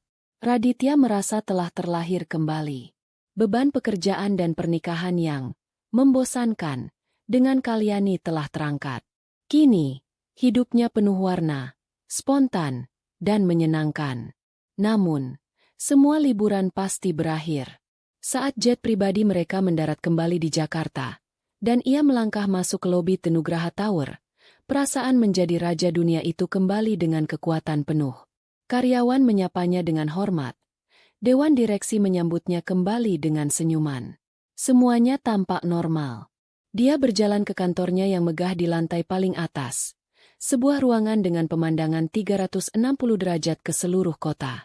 Valencia langsung sibuk mendiskusikan renovasi ruangan di sebelah kantor Raditya untuk dijadikan ruang santai pribadinya. Di tengah kesibukan itu, sekretarisnya masuk dengan wajah sedikit tegang. Pak Tirtayasa memohon untuk bertemu. Katanya sangat mendesak. Pak Tirtayasa adalah Chief Financial Officer, CFO, Nugraha Corp. Seorang pria berusia akhir 50-an yang telah mengabdi pada perusahaan bahkan sebelum Kalyani mengubahnya menjadi raksasa. Dia adalah tipe akuntan kuno, teliti, pesimis, dan sangat setia pada kesehatan finansial perusahaan, bukan pada kemauan pribadi CEO-nya. Suruh dia masuk, kata Raditya sedikit jengkel, karena diskusinya tentang warna marmer untuk lantai Valencia terganggu. Pak Tirtayasa masuk, membawa sebuah map tebal. Wajahnya muram. Selamat datang kembali, Pak. Maaf mengganggu, tapi ada masalah serius. Masalah apa lagi, Tirta? Jangan bilang soal biaya pernikahan. Sudah kubilang itu untuk promosi, sahut Raditya enteng, sambil menyandarkan kakinya di atas meja. Bukan itu, Pak. Ini lebih buruk, kata Pak Tirtayasa, sambil meletakkan sepucuk surat resmi di atas meja di depan Raditya. Omnitech, mereka memutuskan kontrak kita. Efektif pertanggal 1 bulan depan. Seketika, kaki Raditya turun dari meja. Senyum di wajahnya lenyap. Apa? Tidak mungkin. Harrison adalah temanku. Pasti ada salah paham. Tidak ada salah paham, Pak. Surat ini sangat jelas. Mereka juga sudah mengirimkan tembusan ke tim hukum kita. Semua proyek akan dialihkan ke vendor baru. Raditya menyambar surat itu. Matanya memindai isinya dengan cepat. Kata-kata seperti pemutusan kontrak, alasan strategis, dan vendor baru melompat dari halaman. Kepalanya terasa pusing. Ini bukan masalah kecil. Ini adalah bencana. Siapa vendor barunya? Siapa yang berani merebut klien kita? Tuntut Raditya. Suaranya naik beberapa oktav. Pak Tirtayasa menelan ludah. Menurut informasi dari tim operasional kami yang berkomunikasi dengan pihak Omnitech, vendor barunya adalah sebuah perusahaan bernama Maharani Ventura. Raditya mengerutkan kening. Nama itu terdengar asing. Maharani Ventura? Perusahaan mana itu? Aku tidak pernah mendengarnya. Itulah masalahnya, Pak. Lanjut Pak Tirtayasa pelan. Setelah kami telusuri akta pendiriannya, pemilik tunggal Maharani Ventura adalah Ibu Kalyani Maheswari. Dunia Raditya seakan berhenti berputar selama beberapa detik. Nama Kalyani disebut dalam konteks ini terasa sangat tidak masuk akal. Kalyani yang patah hati? Kalyani yang pasrah? Kalyani yang ia anggap sedang meratapi nasib di apartemen kecilnya? Rasanya seperti lelucon. Tidak, desis Raditya. Lebih kepada dirinya sendiri. Ini pasti kesalahan. Dia tidak mungkin. Data mereka tidak salah, Pak. Sela Pak Tirtayasa. Dan ada lagi. Alasan yang diberikan Omnitech untuk pemutusan kontrak adalah karena vendor baru ini memiliki hak kepemilikan eksklusif atas platform perangkat lunak, Nexus, yang selama ini kita gunakan untuk mengelola data mereka. Nama itu menusuk ingatan Raditya. Itu adalah salah satu proyek, membosankan, Kalyani beberapa tahun lalu, yang dikembangkan oleh tim di Cipta Teknika. Dia tidak pernah peduli detailnya. Nexus itu milik kita. Itu dikembangkan di perusahaan ini. Bantah Raditya dengan marah. Secara teknis, iya. Tapi secara hukum, tidak. Koreksi Pak Tirtayasa dengan sabar. Perangkat lunak itu dikembangkan dan dipatenkan atas nama PT Cipta Teknika. Dan dalam perjanjian perceraian yang Bapak tanda tangani, kepemilikan penuh atas Cipta Teknika telah diserahkan kepada Ibu Kalyani. Saat itulah, Raditya merasakan gelombang dingin pertama dari sebuah kengerian yang tak terpahami. Dia mulai mengingat kembali dokumen perceraian itu. Daftar aset untuk Kalyani yang ia anggap sebagai sampah, 3 perusahaan kecil yang merugi, sebidang tanah tak berguna, dan beberapa utang. Dia telah menandatanganinya tanpa berpikir, dibutakan oleh keserakahan untuk mendapatkan aset-aset fisik yang megah. Dia tidak pernah menyadari bahwa dia telah menyerahkan mesin dari mobil balapnya, dan hanya menyimpan bodinya yang mengkilap. Egonya lah yang pertama kali bereaksi. Ini sabotase. Dia tidak bisa melakukan ini. Aku akan menuntutnya, teriaknya. Wajahnya memerah karena amarah. Pak Tirtayasa hanya menatapnya dengan tenang. Tidak ada dasar hukum untuk menuntut, Pak. Semuanya sah. Sesuai dengan dokumen yang telah Bapak tanda tangani sendiri. Kita telah kehilangan 40% pendapatan kita dalam sekejap. Dan yang lebih buruk, kita sekarang harus mencari cara untuk mengganti sistem operasional inti kita. Karena kita tidak lagi memiliki lisensi untuk menggunakan Nexus. Malam itu, untuk pertama kalinya, Raditya tidak bisa tidur. Dia berdiri di jendela kantornya, menatap kota yang sama yang pernah ia pandangi dengan rasa kemenangan. Kini, lampu-lampu kota itu seolah mengejeknya. Istana kacanya yang sempurna kini memiliki retakan pertama. Retakan yang dalam dan mengancam. Dia masih menolak untuk percaya bahwa Kalyani mampu merencanakan ini semua. Pasti ada orang lain di belakangnya, pikirnya. Wisnu. Ya, pasti pengacara tua itu yang menghasutnya. Egonya lah yang menghalanginya untuk melihat kebenaran. Bahwa wanita yang ia remehkan selama bertahun-tahun ternyata adalah seorang ratu catur yang telah menempatkannya dalam posisi skak, dan dia bahkan tidak menyadarinya saat permainan dimulai. Di tengah keheningan kantornya yang mewah, Raditya merasakan getaran pertama dari kapalnya yang mulai tenggelam. Berita pemutusan kontrak oleh Omnitek menyebar seperti api di kalangan elit bisnis Jakarta. Apa yang tadinya hanya gosip di antara para eksekutif kini menjadi tajuk utama di surat kabar finansial. Harga saham Nugraha Corpora Indonesia, NKI, yang sebelumnya stabil, mulai menunjukkan tren penurunan yang mengkhawatirkan. Para investor, yang dulu memuja Raditya sebagai seorang visioner, kini mulai mempertanyakan kemampuannya. Kepercayaan, mata uang yang paling berharga di dunia bisnis, mulai terkikis. Raditya mencoba memadamkan api dengan bensin. Dia mengadakan konferensi pers dadakan, menampilkan senyum percaya dirinya yang khas, dan mengumumkan bahwa kepergian Omnitek adalah bagian dari strategi peremajaan portofolio klien perusahaan. Dia berjanji bahwa klien yang lebih besar dan lebih baik akan segera datang menggantikan. Namun, kata-katanya terdengar hampa.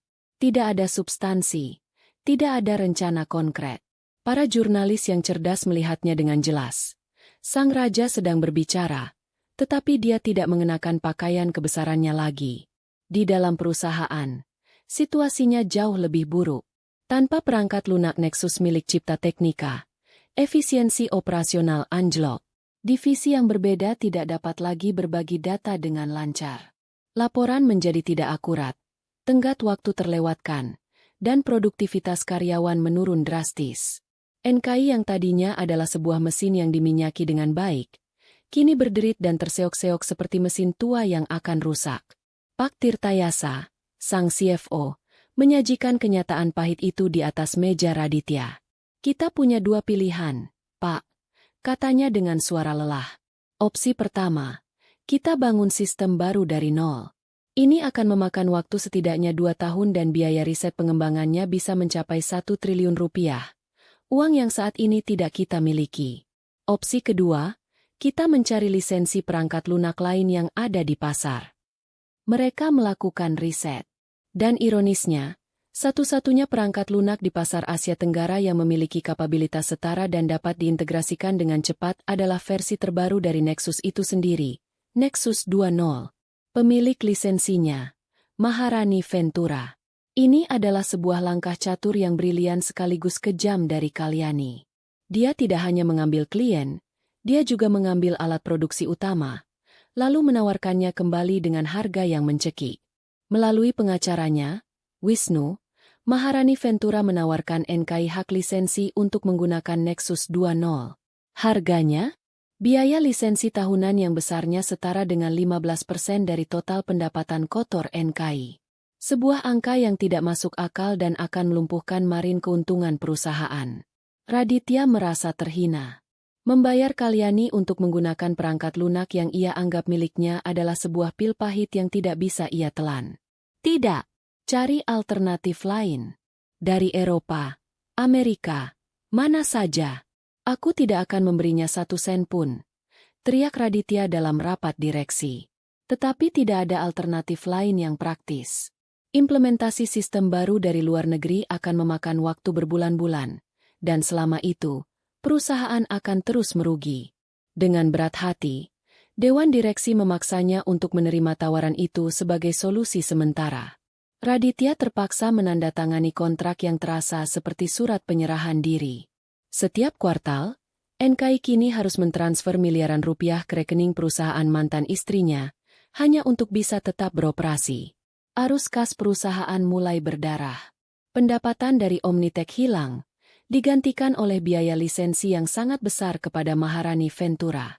Keuntungan menipis hingga mendekati nol. Untuk pertama kalinya dalam sejarah perusahaan, NKI terancam mengalami kerugian. Pemasok mulai menelepon, menanyakan tagihan yang lewat jatuh tempo. Beberapa kontraktor proyek properti mengancam akan menghentikan pekerjaan. Raditya terpaksa melakukan hal yang tak terpikirkan sebelumnya. Dia mulai menjual sebagian dari portofolio saham yang ia menangkan dalam perceraian. Awalnya hanya sebagian kecil, untuk menutupi biaya operasional bulan itu. Lalu lebih banyak lagi di bulan berikutnya untuk membayar gaji karyawan. Dia menjual aset-aset produktifnya hanya untuk mempertahankan gaya hidup dan fasad kesuksesan yang mulai retak. Tekanan finansial ini merembet masuk ke dalam istana pribadinya. Penthouse mewah yang kini terasa lebih seperti sangkar emas. Valencia, yang menikahi seorang miliarder tanpa batas, tidak memiliki konsep tentang kesulitan keuangan. Baginya, uang adalah sesuatu yang selalu ada, seperti udara. Dia tidak mengerti mengapa Raditya menjadi begitu murung dan mudah tersinggung. Suatu sore, pertengkaran besar pertama mereka meledak. Valencia pulang dengan gembira, membawa brosur sebuah mobil sport edisi terbatas. Sayang, lihat, warnanya cocok sekali denganku, kan? Aku sudah memesannya. Mereka akan mengirimkannya minggu depan. Celotehnya. Raditya, yang baru saja selesai rapat menegangkan tentang cara membayar utang pemasok, menatap brosur itu dengan nanar. Harga mobil itu bisa digunakan untuk membayar gaji 100 karyawannya selama sebulan. Batalkan, katanya dengan suara datar. Valencia terkejut. Apa? Kenapa? Kau tidak suka warnanya? Kita tidak bisa membelinya sekarang, Valencia. Kita harus berhemat, jawab Raditya. Mencoba sabar. Tawa Valencia terdengar mengejek. Berhemat? Raditya Nugraha berhemat? Lelucon macam apa ini? Sejak kapan kau jadi pelit begini? Ini bukan soal pelit.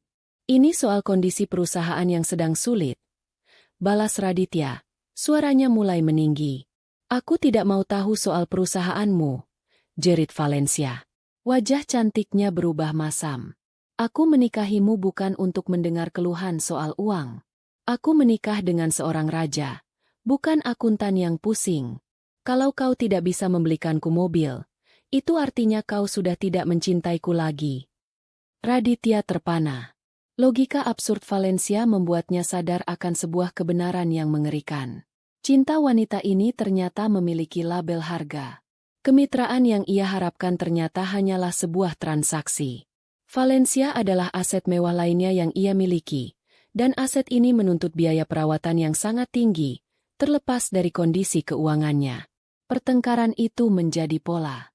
Valencia terus menuntut gaya hidup yang sama, sementara Raditya semakin terdesak.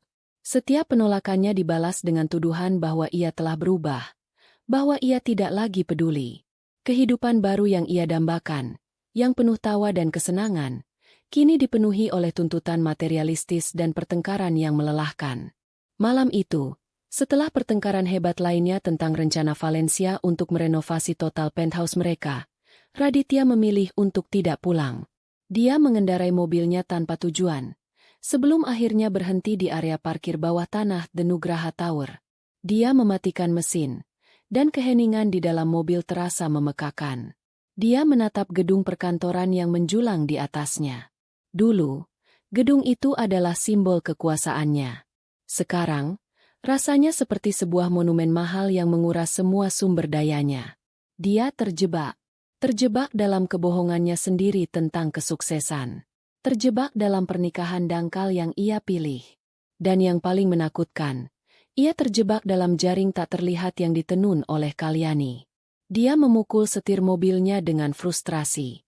Ilusi kekayaan yang ia banggakan kini terkikis hari demi hari, memperlihatkan kenyataan pahit di baliknya. Dia tidak lagi merasa seperti seorang raja. Dia merasa seperti seorang penipu yang menunggu waktu hingga semua orang mengetahui bahwa kerajaannya sebenarnya kosong. Bulan-bulan berikutnya adalah spiral penurunan yang lambat dan menyakitkan.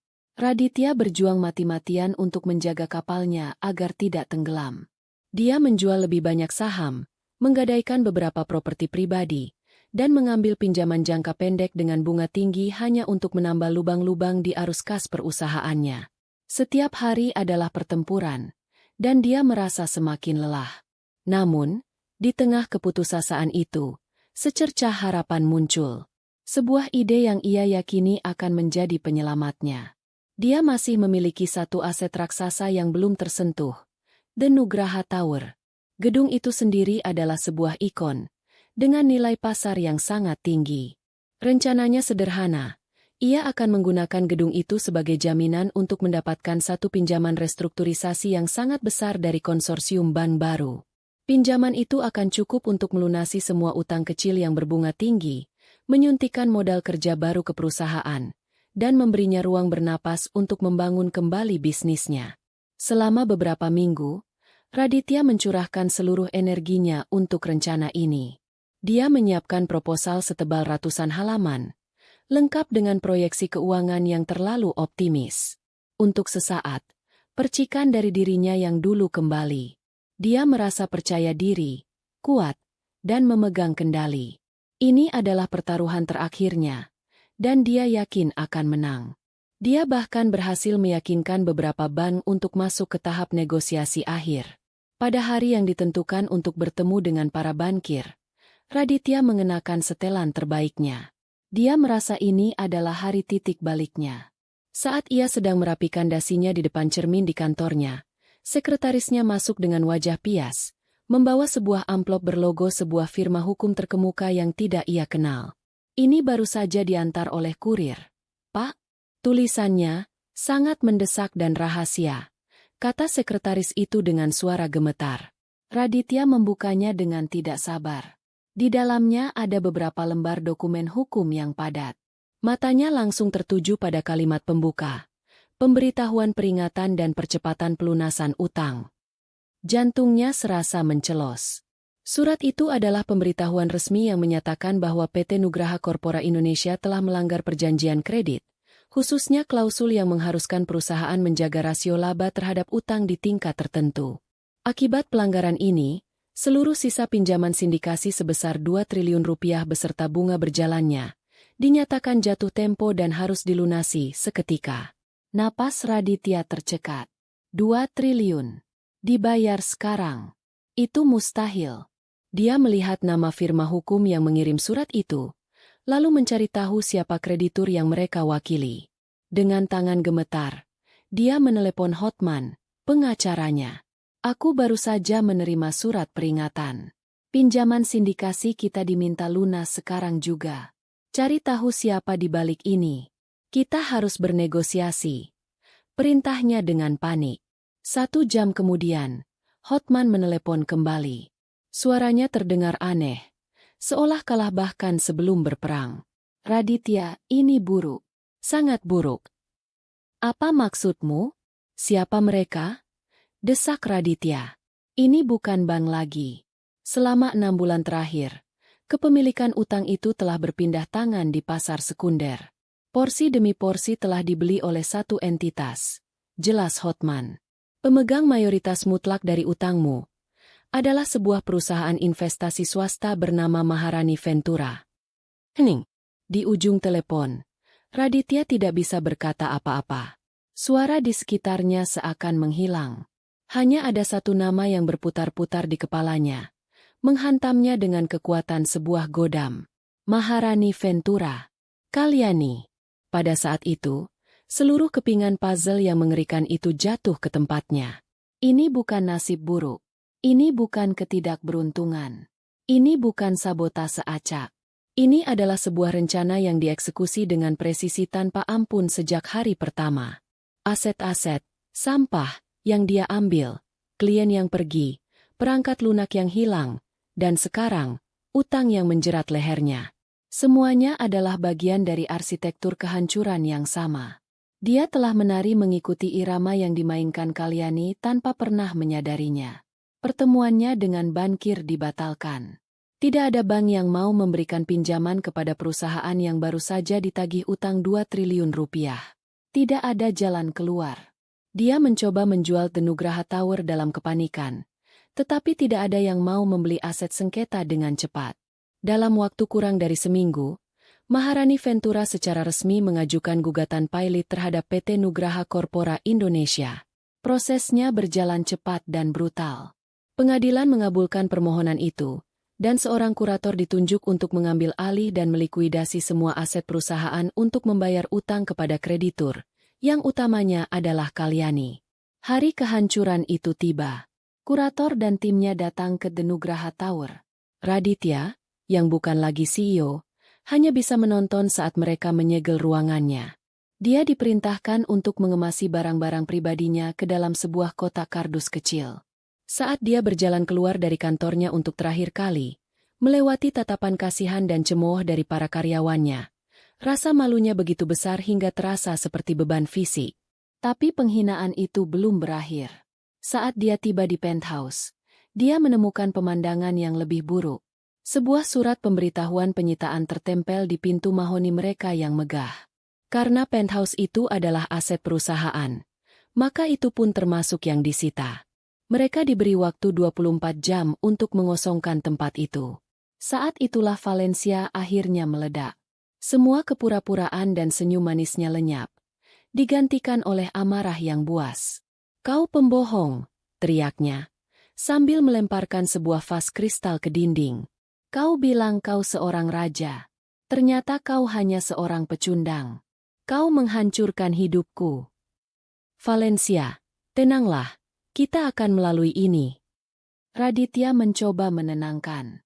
"Kita. Tidak ada kita," jeritnya. "Aku tidak akan hidup di jalanan dengan seorang gagal sepertimu." Malam itu, di tengah tumpukan koper-koper mewah yang mereka kemas dengan tergesa-gesa, Raditya berdiri di trotoar di depan lobi gedung apartemennya yang dulu megah. Valencia sudah pergi 1 jam sebelumnya. Dijemput oleh sebuah mobil sedan hitam entah milik siapa, setelah mengucapkan kata-kata terakhir yang penuh racun. Raditya kini benar-benar sendirian, hanya ditemani beberapa koper dan sisa-sisa harga dirinya yang hancur. Dia menatap ke atas, ke menara yang pernah menjadi simbol kejayaannya. Gedung itu masih berdiri tegak, tetapi namanya terasa seperti sebuah ejekan. Tembok terakhir dari kerajaannya, dari hidupnya, telah runtuh. Dia tidak hanya kehilangan uangnya, dia telah kehilangan segalanya. Dan di tengah puing-puing itu, dia akhirnya melihat dengan jelas wajah arsitek di balik kehancurannya. Wajah tenang, cerdas, dan tanpa ampun dari wanita yang pernah ia sebut istri. Kejatuhan Raditya Nugraha dari puncak menara kesuksesan bukan seperti longsor yang dahsyat, melainkan seperti tenggelam perlahan ke dalam lumpur hisap. Setelah malam diusir dari penthouse, kenyataan menghantamnya dengan brutal. Nama besar yang dulu membuka semua pintu kini menjadi sebuah stigma. Teman-teman yang dulu berebut mentraktirnya makan malam kini tidak menjawab teleponnya. Rekening bank perusahaannya dibekukan, dan rekening pribadinya yang tersisa hanya berisi dana darurat yang ia sisihkan. Jumlah yang dulu ia habiskan untuk sekali makan malam kini harus ia gunakan untuk bertahan hidup selama mungkin. Dia menyewa sebuah kamar di Hotel Melati di daerah Jakarta Pusat. Sebuah tempat yang pengap dan berisik dengan dinding-dinding tipis. Kontrasnya dengan penthouse-nya yang sunyi dan megah begitu menyakitkan hingga terasa seperti siksaan fisik. Setiap pagi, ia terbangun karena suara klakson dari jalanan, bukan karena sinar matahari yang lembut. Tidak ada lagi sarapan yang disajikan oleh asisten rumah tangga. Hanya kopi instan dan roti tawar yang ia beli dari warung sebelah. Hari-hari pertamanya dihabiskan dalam kabut penyangkalan. Dia menelepon pengacaranya, Hotman, berulang kali, menanyakan apakah ada celah, banding, atau keajaiban hukum yang bisa membatalkan kebangkrutan ini. Jawabannya selalu sama, tidak ada. Semuanya dilakukan dengan sempurna secara hukum. Dokumen yang ia tanda tangani sendiri telah menjadi peti matinya. Saat uangnya mulai menipis, kepanikan mulai muncul. Dia mencoba mencari pekerjaan. Tetapi apa yang bisa ia lakukan? Seluruh karirnya dibangun di atas karisma dan nama besar yang kini telah hancur. Dia tidak memiliki keahlian teknis seperti Kalyani. Dia adalah seorang penjual, dan produk yang ia jual, dirinya sendiri, kini tidak laku lagi. Beberapa perusahaan kecil menawarinya posisi sales junior dengan komisi, sebuah penghinaan yang tidak bisa ia terima. Di tengah keputusasaan itu, ada satu jangkar yang coba ia raih, Valencia. Setelah pertengkaran hebat mereka, Valencia menghilang begitu saja. Raditya, dalam bagian kecil otaknya yang masih naif, percaya bahwa kemarahan Valencia hanyalah reaksi sesaat. Dia percaya bahwa cinta mereka, yang begitu penuh gairah, akan cukup kuat untuk melewati badai ini. Dia hanya perlu menemukannya, berbicara dengannya, dan meyakinkannya bahwa mereka bisa memulai lagi dari awal. Dia mulai mencari. Dia pergi ke salon langganan Valencia, tetapi para staf di sana menatapnya dengan aneh dan mengatakan mereka tidak melihatnya. Dia mendatangi butik-butik favoritnya, tempat para pramuniaga yang dulu memujanya kini berpura-pura tidak mengenalnya. Dia merasa seperti hantu di dunianya sendiri. Setelah seminggu mencari, dia mendapatkan informasi dari seorang kenalan lama yang masih mau berbicara dengannya. Valencia terlihat makan siang di sebuah restoran hotel bintang 5 yang sangat mewah di kawasan Senayan. Dengan sisa-sisa keberaniannya, Raditya pergi ke sana. Dia mengenakan kemeja terbaiknya yang tersisa, yang sudah sedikit kusut karena tidak ada lagi layanan laundry profesional. Saat ia melangkah masuk ke dalam restoran yang berkarpet tebal dan berdinding kaca itu, ia langsung merasa tidak pada tempatnya. Para tamu menatapnya dengan curiga. Dia bukan lagi bagian dari dunia ini. Dan di sanalah Valencia, duduk di dekat jendela dengan pemandangan taman yang indah. Dia tampak lebih memukau dari sebelumnya, mengenakan gaun berwarna biru safir yang harganya mungkin lebih mahal dari sisa uang di rekening Raditya. Dia sedang tertawa. Tawa renyah yang dulu selalu ditujukan untuknya. Tetapi sekarang, tawa itu ditujukan untuk pria yang duduk di hadapannya, seorang pengusaha tambang parubaya yang terkenal kaya raya. Hati Raditya terasa seperti diremas. Dia berjalan menghampiri meja mereka, mengabaikan tatapan tajam dari manajer restoran. Valencia, panggilnya. Suaranya terdengar serak. Valencia berhenti tertawa. Matanya melebar karena terkejut. Lalu dengan cepat berubah menjadi dingin dan jengkel. Pria di hadapannya menatap Raditya dari atas ke bawah dengan tatapan merendahkan. "Raditya? Sedang apa kau di sini?" tanya Valencia. Nadanya sama sekali tidak ramah. Seolah-olah Raditya adalah pengganggu, bukan pria yang baru beberapa minggu lalu ia sebut sebagai suaminya. Aku mencarimu," kata Raditya terbata-bata. "Aku ingin bicara." Valencia tertawa sinis. "Bicara? Bicara tentang apa? Tentang bagaimana kau sekarang menjadi gelandangan? Aku tidak tertarik." "Valencia, tolong." Mohon Raditya. Rasa malunya sudah hilang, digantikan oleh keputusasaan murni. "Aku tahu aku telah membuat kesalahan. Tapi apa yang kita miliki itu nyata, kan? Kau mencintaiku, kan?"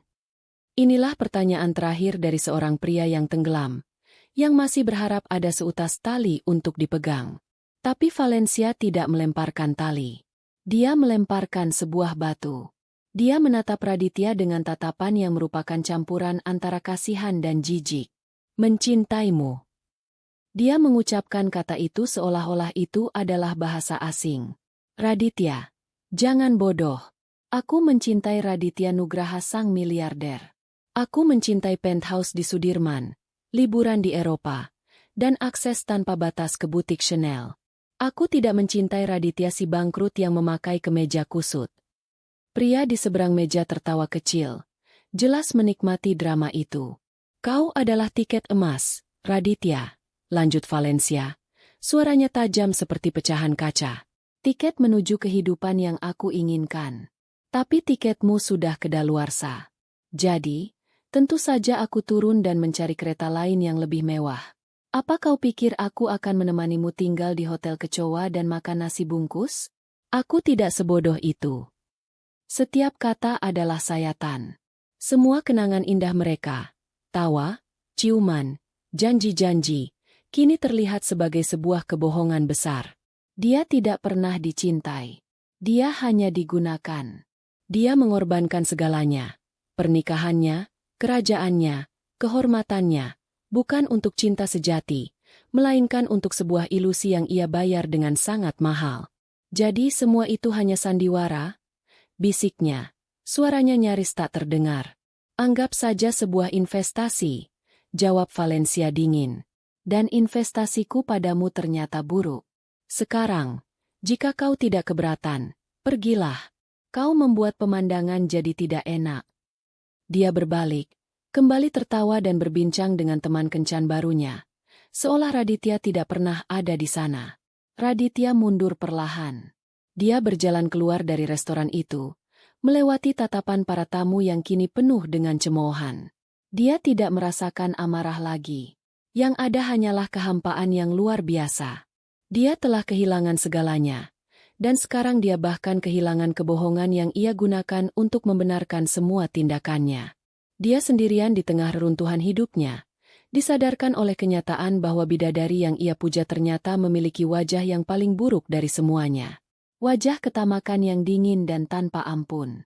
6 bulan berlalu.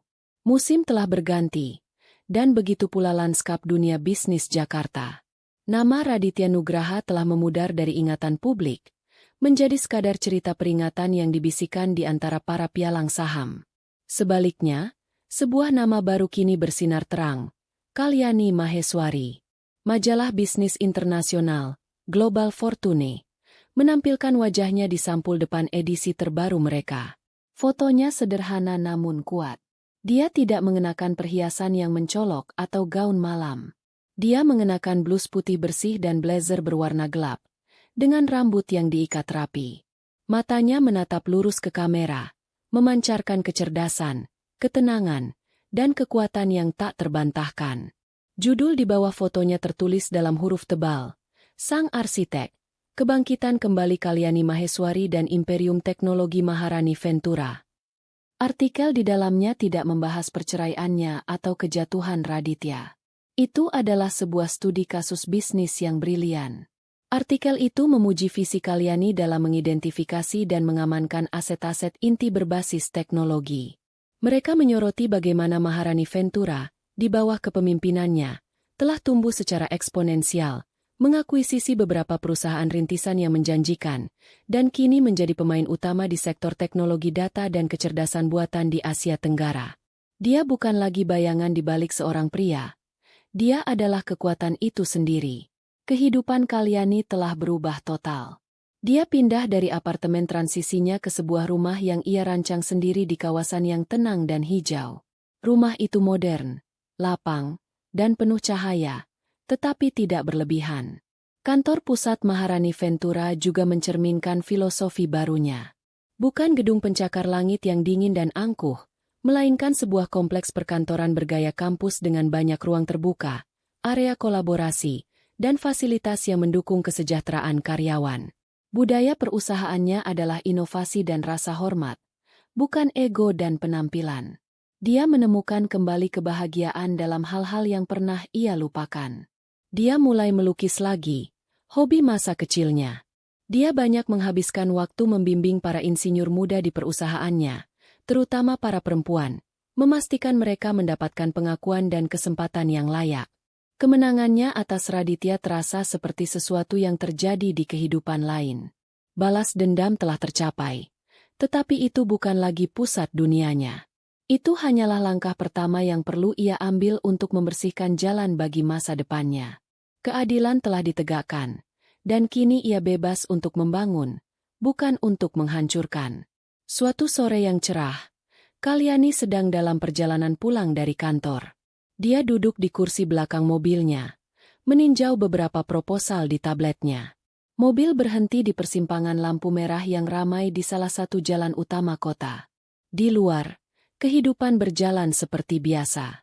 Orang-orang bergegas, pedagang asongan menjajakan dagangannya, dan suara bising kota terdengar riuh. Kalyani mengangkat pandangannya dari tablet sejenak, menatap keluar jendela. Dan saat itulah dia melihatnya. Di seberang jalan, berdiri di antara kerumunan orang yang menunggu angkutan umum, adalah Raditya. Dia sangat berbeda dari pria yang Kalyani ingat. Setelan mahalnya telah berganti dengan kemeja lengan pendek yang sedikit pudar dan celana bahan yang warnanya kusam. Rambutnya yang dulu selalu tertata rapi kini tampak lebih tipis dan sedikit berantakan. Wajahnya yang dulu memancarkan kepercayaan diri kini terlihat lelah, dengan garis-garis kerutan yang tidak ada di sana sebelumnya. Dia memegang sebuah tas kerja usang dan matanya menatap kosong ke arah jalanan. Dia tampak seperti pria biasa lainnya yang tak terlihat, yang ditelan oleh kerasnya kehidupan kota. Untuk sesaat, waktu seakan berhenti. Mata mereka bertemu. Raditya jelas mengenalinya di dalam mobil mewah itu. Ekspresinya berubah dengan cepat. Pertama, keterkejutan. Lalu, rasa malu yang mendalam.